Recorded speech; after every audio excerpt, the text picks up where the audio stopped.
everybody, welcome back to my channel. My name is Brenna. Thank you so much for coming back, and welcome to anybody new watching.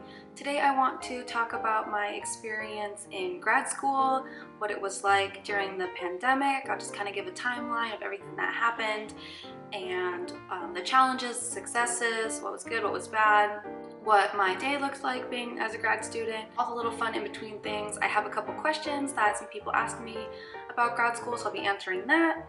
But let's go ahead and get started. Okay, so just to give a little bit of backstory of my grad school experience, back in 2019 was when I started applying for grad school. I knew it was something I wanted to do since junior high. I knew that after my undergraduate degree I'd want to do more, so I got my undergraduate degree in global studies from ASU with a minor in religious studies. From there I knew I wanted to do something international, policy related, foreign services, diplomacy, all in that kind of genre. So I started applying, and then I was starting to interview in early 2020, right before everything got crazy. I had an interview in May of 2020, so during lockdown I was at home. I moved out of my undergrad apartment in Tempe, and I had to move back home because of this panorama that's going on right now. And so I was interviewing from my parents' house, and I got accepted into the McCain Institute in DC, and I was so excited to go in May, and that's when I was accepted after all my interviews. But unfortunately they did cancel the program because of the virus, and they were going to transition it to online learning. They didn't even want to do that. They just completely canceled the program. They weren't going to have it.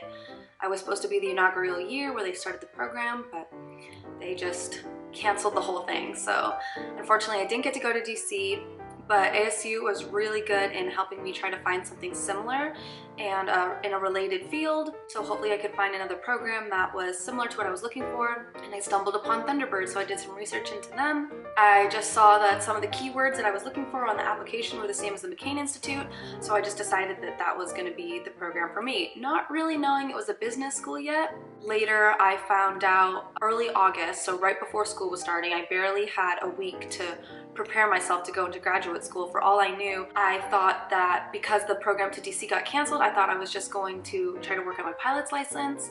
In the meantime, didn't know if I was going to even go to grad school. This was in the severity of the virus, so I just didn't know what was going to happen next.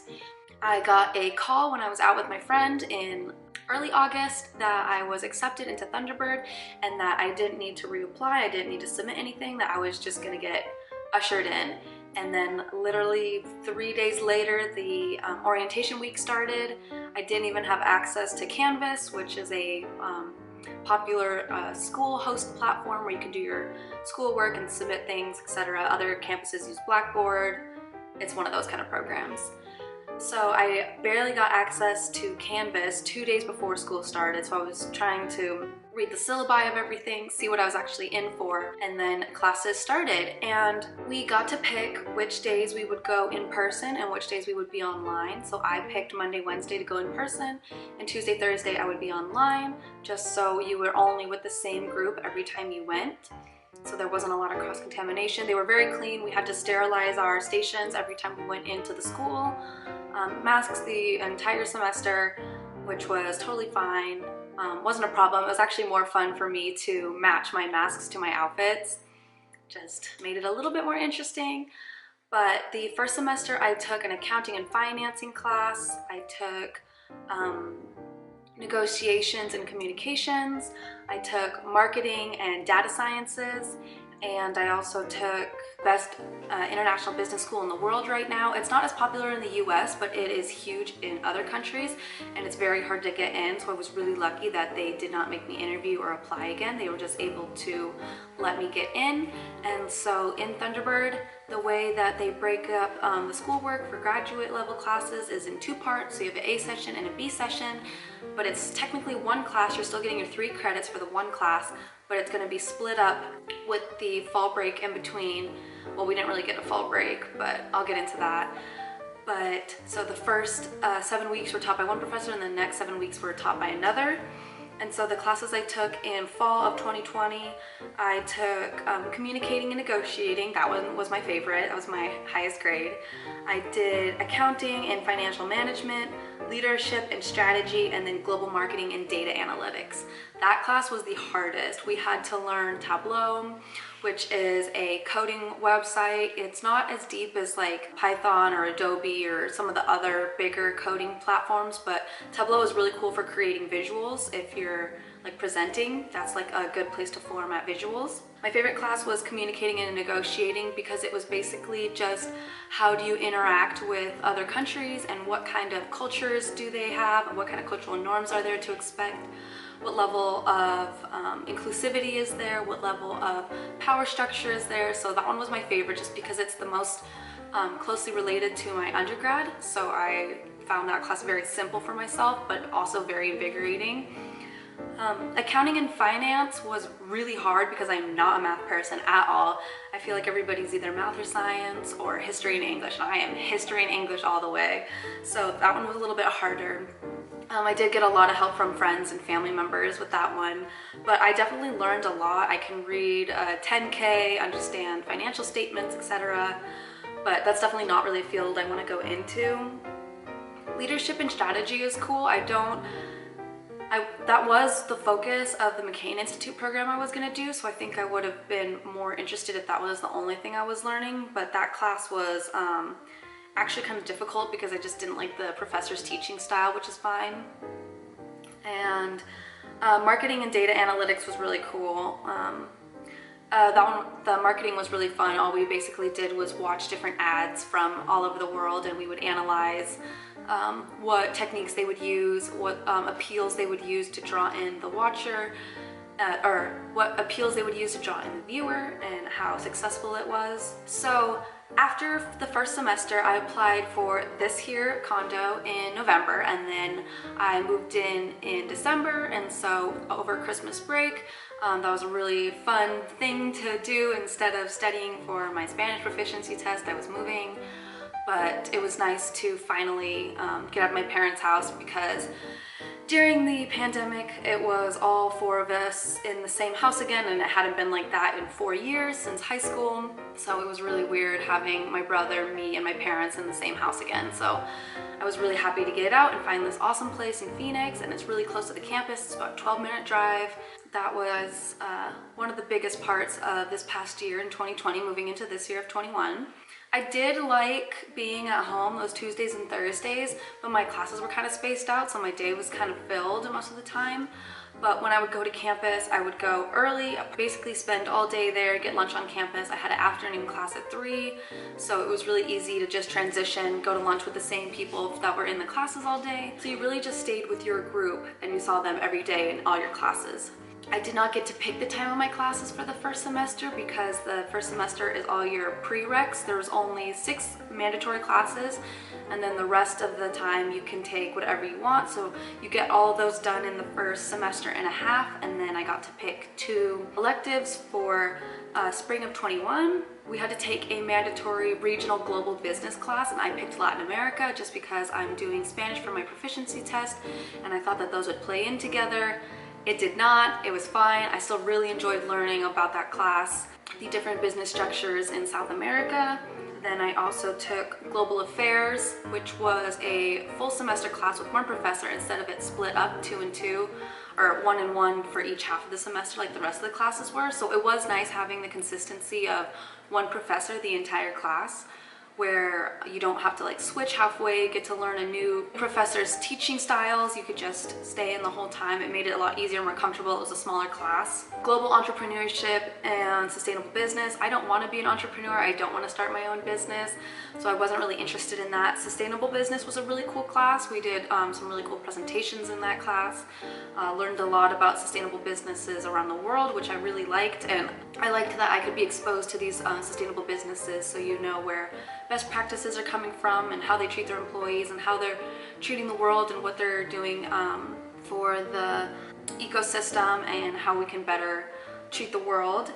And then the last class I took was Global AI Economy. This class was a B session only class. So it started halfway through spring semester and it was only the last 8 weeks of the semester, but you're doing the exact same amount of work as a regular 3-credit class in the entire time. So it's super condensed. It was 3-hour lessons twice a week, all online, and we did get a break in between. About the hour and a half point we would take a break, and then we would do the second half of the class, and it was very tiresome some of the days, but we had such incredible speakers most of the time. The professor was really great at bringing in all these guest lecturers. I bought some of their books even. So that class was really engaging and interesting, and it makes me want to switch my emphasis kind of into something more related to global AI and the integration of these new technologies. I just find it so fascinating how we are integrating these personal assistants into our lives, and as much as people believe that robots are going to take over or they're infiltrating our minds, like, it's not true. The programming can only do what the person programs it to do, so it's not going to become autonomous. It can't have its own mind. I wrote an entire 10-page essay on it, but even though people don't like these little the idea of like robots in our life, what do we literally have in our pockets every single day? It's a robot. It listens to us. It knows the "Hey Siri" command, and it can wake up and listen, so something's always on.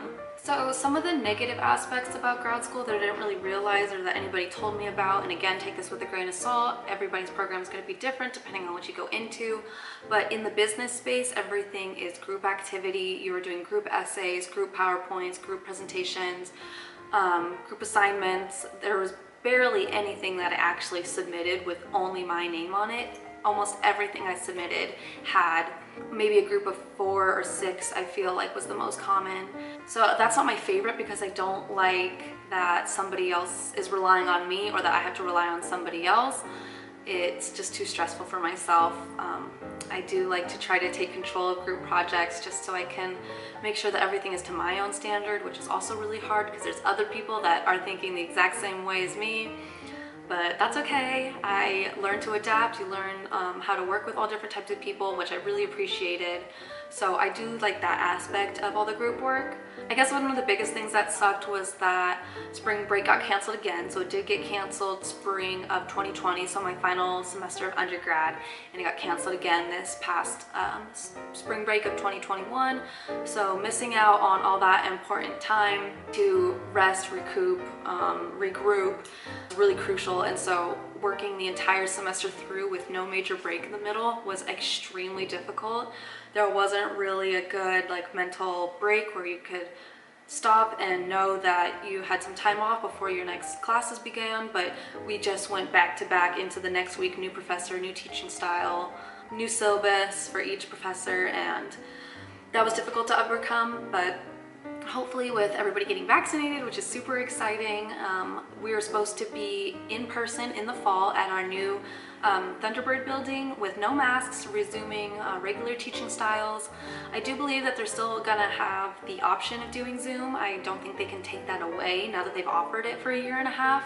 A lot of people are still gonna be worried about public health and safety, etc., which I totally understand. From what I've understood, it is still hard for lots of people to get their travel visas and student visas here, so I think that being an international school, we're still gonna have a lot of people zooming in from international countries into the classes. But other than that, I'm really excited for the new building. I'm excited for the next semester. There should be some interesting classes in spring of next year. I'm supposed to do a study abroad, which is going to be really exciting. Okay, now so I have a couple questions on my phone that I was asked. One thing I wanted to mention was like workload and how I balanced having a job while also going to grad school. I did ask my employers if I could go down to only 2 days a week, so I was just working Fridays and Saturdays because during school we would only have classes Monday through Thursday, so we always had Friday off, so it was always basically like a 3-day weekend, but usually you were working so much or having group meetings that you're basically working on something every day. And so with the workload, like for hours wise, I mean, like 6 to 8 hours a day, even on days that I was working. Luckily, I have a job where I could just like leave it and that was it for the day. I didn't have to really do anything outside of it, so I could switch off and on between that. I also run a social media account for the Wings of Flight Foundation. It's a World War II nonprofit. I talk about it all the time. I always will support it and shout it out. So if you would like to give it a follow, I'll have it linked. But I also run their social media, and that is at least 2 hours a day, going through the analytics, responding to DMs, posting stories, posting feed, making reels, IGTVs. So that was still a lot of work, and that one's all volunteer hours, which was totally fine. It was easy to squeeze in here and there. So that one was a little bit easier to balance than an actual job where I had to go on site and leave and do something every day. But I think it's very doable. I know a lot of other students had jobs during grad school, but I would just definitely talk with your employer about minimizing hours or reducing hours to something that is still affordable and livable for yourself. So that's what I had to do, but luckily I was able to make it work, and it wasn't too hard. Some of the days I was tired, I didn't want to do it, I had a lot of other work, but it was kind of nice having that separation, just something else to think about instead of schoolwork. As for like off-campus or after-hours activities with the students, that wasn't really a thing this year in 2020, and then into the following semester they weren't able to host a lot of the get-togethers that they usually do, so unfortunately that part was skipped. It was a little antisocial the first semester, but there weren't really like after-hours activities for the students. I should be picking up. I know that there's a couple going on in the summer, social distance still. So this question is about advisors and how helpful the advisors were. They were always on call, always able to help us if we had issues during the pandemic. They really tried to be accessible to us and help with anything they could, switching classes, moving your schedule around, getting extra help, working with the career center so they could help you with your job interviews, resume help, all different sorts of things. So I really appreciate the advisors for working so hard, because it was such a different environment for them as well. Not being able to meet the students face to face sometimes. Let's see, what else? Support networks are massive, doing as much networking as you possibly can, getting on LinkedIn early. If you're thinking of going into grad school, have a LinkedIn already. Try to make as many connections as you can with like family, friends, employers, just anybody you might know, and look them up.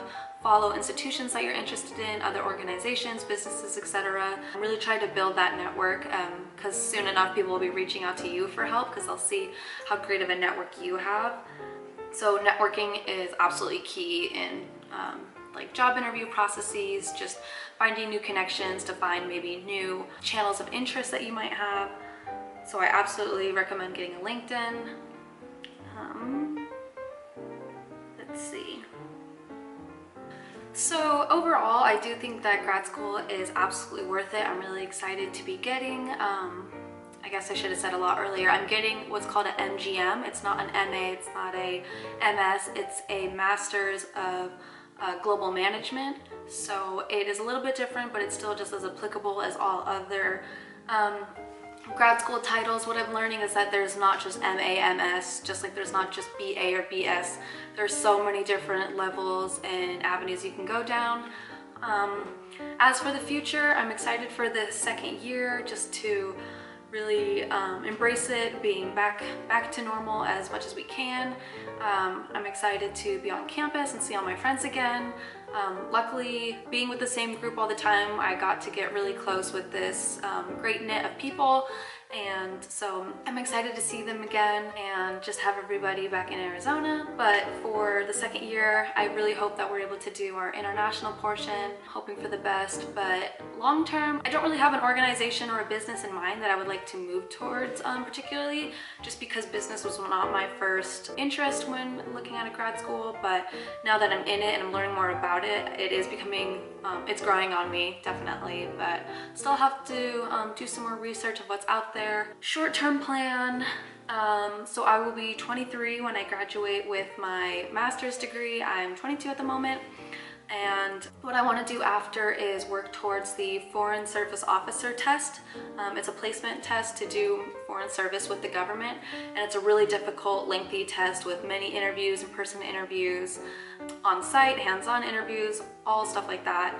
and the average age of someone that takes it and passes it is 30 years old, and I want to try to do it by the time I'm 25. So I want to try to beat the standard and try to get a leg into that league as soon as I can. So that's what I want to do immediately after. Look for a dream job. I mean, I'm not really pressed about it at the moment. I've changed my emphasis so many times. I really don't know what sector I want to go into yet, so I'm still out there looking around. As for further education, I think I get that like student guilt or like student fear of like getting into the real world, just trying to stay a student. I have the option to do that McCain program if I wanted. They are going to be resuming it in fall of 2022. So I have the option of doing that still if I wanted to. I'm not really sure. I kind of want to just because it is the original program I was so interested in, but we'll see if that's going to be a possibility.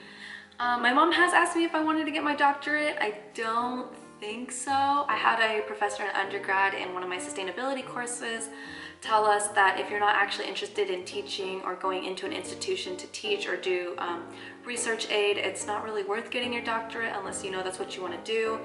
I don't think I want to continue teaching. I want to continue learning and be on site. So I don't think I'll get a doctorate. I have considered it. I mean, we never know with how fast everything changes. Just kind of taking it a month at a time. Can't really predict that far out at the moment, but otherwise, I've absolutely loved my time in it, made great friends, great connections, met so many great people through it, been exposed to so many new areas of the world, and I'm excited for the second year and hoping for the best. But otherwise, thank you so much for watching. If you have any other questions about grad school, just go ahead and leave those in the comments below. I'd love to give some more insight. Maybe we could do a part 2 if anybody has a lot more questions that I can follow up on. Just let me know. Any other kind of content you want to see, also give me a comment about that. Otherwise, please like and subscribe to see what's next. Bye!